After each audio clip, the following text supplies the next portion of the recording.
आता तुमची आवडती सुझुकी दुचाकी घरी आणणं झालं अधिक सोपं। सिंधुदुर्गचे अधिकृत विक्रेते श्री विनायक व्हील्स घेऊन आले आहेत खास ऑफरची मेजवानी।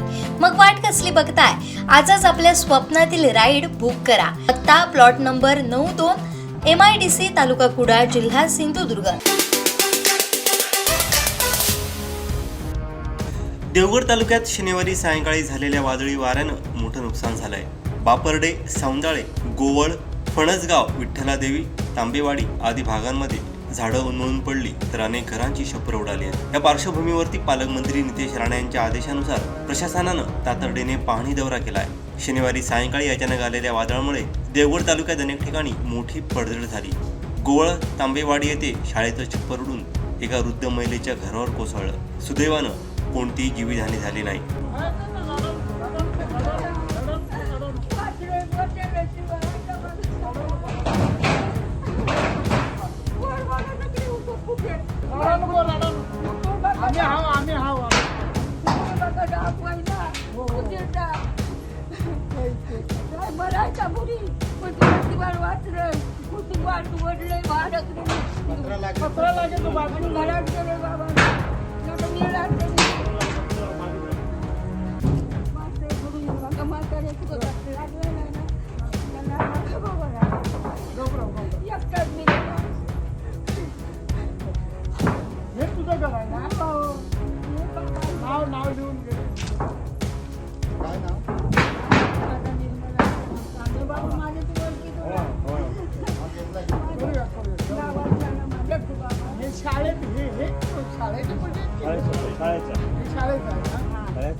वादळामुळे केळीच्या बागा, झाडे आणि घरांचं मोठं नुकसान झालं असून लाखो रुपयांचं नुकसान झाल्याचा प्राथमिक अंदाज प्रशासनानं व्यक्त केला आहे।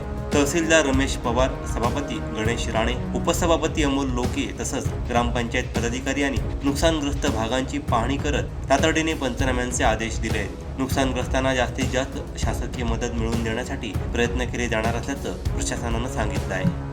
आज देवगड तालुक्यामध्ये काल जो 9 तारीख 9/5/2026 रोजी जी चक्रीवादळासारखं जे वादळ आलं आणि 4:30-5च्या दरम्यान या देवगड तालुक्यामध्ये गोवळ, पेंढरी, पाडगाव, सोमलेवाडी, फणसगाव आणि आता हे कुणकवण सन्माननीय आमचे या जिल्ह्याचे पालकमंत्री नितेशजी राणे साहेब यांनी प्रत्यक्षात ज्यावेळी त्यांना समजलं त्यावेळी प्रशासनाला पूर्णपणे लगेच आदेश देऊन माझ्यासमेत तहसीलदार साहेब होते, आता उपसभापती माझ्यासमेत आहेत, संपूर्ण दौरा आम्ही सकाळपासून चालू केला।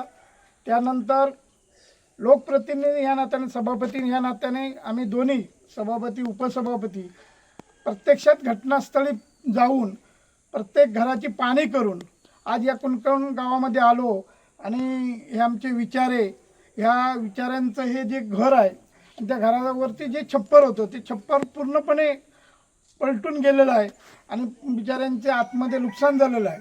आम्ही आज सकाळपासून दौरा करताना जे आमच्या निदर्शनानं आलेलं आहे की संपूर्ण ह्या भागामध्ये जेणे जास्त करून हा गोवळ, सोमलेवाडी, पाडगाव, फणसगाव, आता कुणकवण या ठिकाणी बऱ्याचपैकी ह्या घरांची पडझड होऊन काही ठिकाणी घरावर झाडं पडली आणि त्यामुळे अतोनात नुकसान झालेलं आहे। आमचे सन्माननीय या जिल्ह्याचे पालकमंत्री नितेशजी राणे साहेब यांनी पूर्णपणे आदेश देऊन ह्या म्हणजे देवगड तालुक्यामध्ये जे झालेलं नुकसान आहे ते तात्काळ पंचनामे करण्याचे प्रशासनाला आदेश दिलेले आहे आणि सन्माननीय पालकमंत्र्यांनी सभापती या नात्याने मला सांगून की ताबडतोब आपण सभापती उपसभापती आपले असलेले पंचायत समिती कर्मचारी घेऊन आपण घटनास्थळी पाहणी करावी आणि मला अहवाल द्यावा।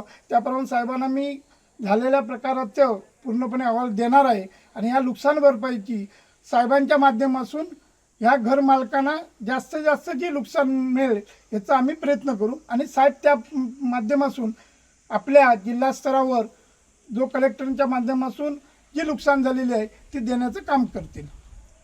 ह्या नुकसान संदर्भात ज्यावेळी पाहणी करताना ह्या रस्त्यावरसून आम्ही येत होतो त्यावेळी संबंधित जो कुणकवणमध्ये गावामध्ये रस्ता येतो आणि ह्या आमच्या कुणकवण गावचे सुपुत्र आणि आमच्या भाजपचे राष्ट्रीय सरचिटणीस सन्माननीय आमचे विनोदजी तावडे साहेब आणि आता या राज्यसभेचे खासदार आहेत आणि त्यांच्याच गावातला हा रस्ता असल्यामुळे मी तातडीने ह्या जो रस्त्याची जो कोण ठेकेदार असेल त्याला तातडीने सूचना देऊन रस्त्याची पूर्णपणे काम लवकरात लवकर करून पावसाळ्याच्या अगोदर लोकांना त्रास होऊ नये, लोकांच्या गाड्या कुठेही अडकू नये असं त्यांना आदेश देऊन काम लवकरात लवकर पूर्ण करून घेण्याची जबाबदारी घेतो. सर काय सांगाल, देवगड तालुक्याची पडझडी तुम्ही पाहणी करताय, कशा प्रकारे कितपत मोठ्या प्रमाणात नुकसान आहे?